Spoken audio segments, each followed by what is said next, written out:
This video is sponsored by Card Kingdom. You can visit their store by using my referral link in the description below.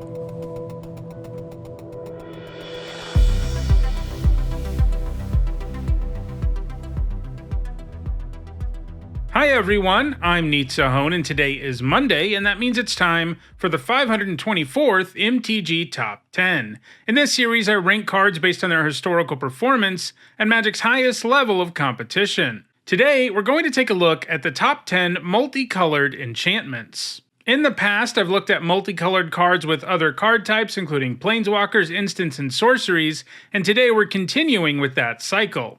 Generally, multicolored cards tend to be more powerful than monocolored cards. This is because they require you to pay more than one color of mana, and that extra work is usually paid off by a more powerful card.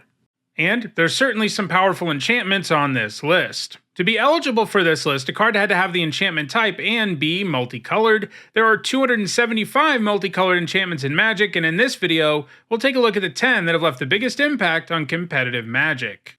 Before we get started, here's a quick reminder on how I score cards in these videos. A first tier top 8 is worth 2 points. This includes events like Pro Tours and World Championships. And a second tier top 8 is worth 1 point. This includes events like Grand Prix and Magic Fests. Alright, let's take a look at Magic's top 10 multicolored enchantments. At number 10, it is Karanos, God of Storms, one of the Theros gods. Like all Theros gods, he's both an enchantment and a creature, and when your devotion to his colors is high enough, he becomes a creature. And an indestructible 6/5 is no joke. That said, it's his ability that really makes him powerful. Every turn, Karanos is going to give you a full card worth of value, either by drawing you a card or letting you lightning bolt something. That's impressive power. It's awesome play in Jeskai Tempo decks in Standard, and in Modern it used to be frequently used as a sideboard card for Splinter Twin decks. Splinter Twin was of course a combo deck, and sometimes you had to sideboard into a more controlling deck against opponents who could easily disrupt your combo. Twin got banned in 2015, and since then Karanos hasn't managed points in any format, so it may not be on this list much longer. At number 9, it is Showdown of the Skalds. Sagas are a relatively recent enchantment subtype, and they are pretty darn cool. The turn you play a saga, you get the Chapter 1 trigger, and then after that on your draw step on subsequent turns you get the chapters that follow. After the last chapter triggers, it gets sacrificed. Showdown of the Skalds generates a ton of card advantage. It gets pretty close to just straight up drawing you 4 cards with Chapter 1, and it doesn't stop there. On the next 2 turns you get to put +1/+1 counters on your creatures for every spell you cast, and you will be casting spells thanks to Chapter 1. It's been played in both Standard and Pioneer, Boros and Naya aggro decks, where it functions as a top curve card that often gives you what you need to finish off your opponent. Because your curve is so low in such decks, you're likely to be able to cast every single card you reveal. It looks likely to continue to pick up points in Pioneer.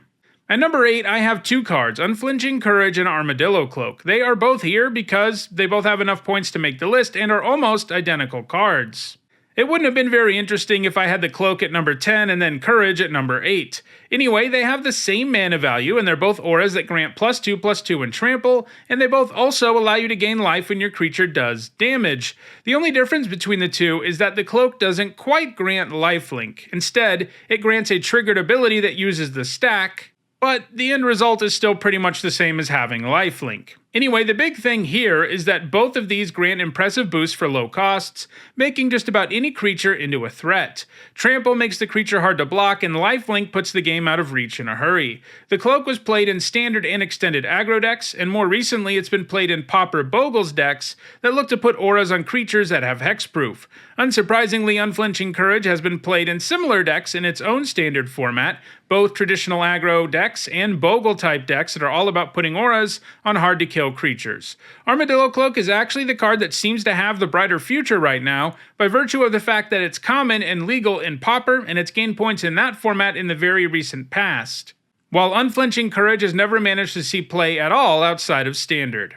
At number 7, it is Oath of Kaya. Back in the Gatewatch days, planeswalkers who joined up with the supergroup got an Oath card like this one. It was actually a pretty cool mega cycle of cards because they all had some sort of ability that was a planeswalker payoff. In the case of Oath of Kaya, it drains your opponent 2 life if your opponent attacks one of your planeswalkers. More importantly though, Oath of Kaya does 3 damage to any target and gains you 3 life when it enters the battlefield, making it a great removal spell with some incidental planeswalker upside. The Oath gained all of its points in standard control decks, which loved it as a removal spell and also happened to run planeswalkers to take advantage of the second effect. The Oath hasn't gained any points though since 2020. At number 6, it is another saga, Hadatsugu Consumes All. Like all Kamigawa Neon Dynasty sagas, Hadatsugu Consumes All actually becomes a creature once you trigger the last chapter, and that's pretty cool. Chapter 1 lets you blow up all non-land permanents that cost 1 or less, Chapter 2 exiles all graveyards, and Chapter 3 gives you Vessel of the All-Consuming, a 3-mana 3/3 trampler that gains counters when it does damage. It can also make your opponent lose on the spot if it hits them for 10 or more. In the right situation, this saga gives you absolutely absurd value. However, Hadatsugu Consumes All didn't see much play in Standard. Instead, it's seen more play in formats with much larger card pools, as those formats are more dependent on super cheap permanents as well as the graveyard. In Pioneer, Historic, and Modern, it's been featured in the sideboard of Rakdos aggro decks. It's going to keep gaining points. At number 5, it is Jeskai Ascendancy. Khan's block had an Ascendancy for each of Magic's 3 color wedges. Jeskai Ascendancy is the only one to make the list though. The Jeskai are all about non-creature spells, so it's no surprise that the Ascendancy triggers when you cast those. Anytime you cast a non-creature spell, your whole board gets +1/+1, and your creatures untap, and you get to loot. In Standard, it saw play in Jeskai Tokens decks. A deck that could go really wide with tokens, and all of the cards you had that made tokens also happened to be non-creature spells, so they all pumped your board and helped you loot if you had the Ascendancy in play. In both Pioneer and Modern, it's been the namesake of combo decks that are all about abusing the Ascendancy as much as possible. Generally, these decks involve getting creatures who tap for mana in play so that every time you cast a non-creature spell, you actually net mana, because your mana creatures keep untapping and producing more mana, and you're also drawing your entire library in the meantime. Obviously, once you've produced a bunch of mana and you've drawn your entire library, there are many avenues by which you can win the game. It's going to continue to gain points in both Modern and Pioneer. At number 4, it is Binding the Old Gods. With this saga, your most powerful chapter is the first one, which lets you blow up a non-land permanent. Chapter 2 and 3 are nice too. Ramping your mana and giving Death Touch to your board definitely matters, and in the end the card does give you a 2-for-1, which is always great. In Standard, it was played primarily in Yorion decks, which could really generate silly value with sagas in general by blinking them and starting them over, and that's especially good with Binding the Old Gods, since Chapter 1 is the one you want the most anyway. It has also gained points in Historic Yorion decks, as well as Jund mid-range decks in the format. Jund midrange is also its main home in Pioneer. The card just gives you really great value, and that means it's pretty likely to continue to do work in Pioneer especially. At number 3, it is Pernicious Deed. This multicolored enchantment functions as a very powerful board sweeper. You can pay X mana and sacrifice it to destroy every artifact, creature, and enchantment with a mana value of X or less. The fact that you get to decide what to pay for the effect can allow you to really customize what it hits, allowing you to make it feel a bit one-sided at times. It was one of the most heavily played cards in Extended between 2001 and 2008, where it made black-green midrange and control decks the best decks in the format. It's also seen play in similar decks in Legacy. Over the years, it has in most ways become less powerful, largely because it's a card that precedes Planeswalkers, and not being able to kill those can be a liability. It still sees intermittent play in Legacy, but it's been a long time since Pernicious Deed gained about 95% of its points. At number 2, it is Clothis, God of Destiny, another god that hails from the plane of Theros. Like with Karanos and other Theros gods, if you get your devotion high enough, she becomes a huge indestructible creature. But she gets the most value out of her powerful ability that triggers during your pre-combat main phase. She can be used to hate on the graveyard while also giving you some serious value in the form of either mana or life drain, and you can of course also use your own graveyard as a resource, giving you a ton of control over what she does. Clothis has quickly managed to gain points in pretty much every single format as a sideboard and occasional main deck card, and it looks very likely it will continue to gain points going forward. However, it may never surpass the number 1 card on this list, which is Detention Sphere. This multicolored enchantment is a great removal spell. It has an Oblivion Ring-like effect. In other words, it exiles a non-land permanent when it enters the battlefield, and your opponent can get that permanent back when the sphere leaves the battlefield.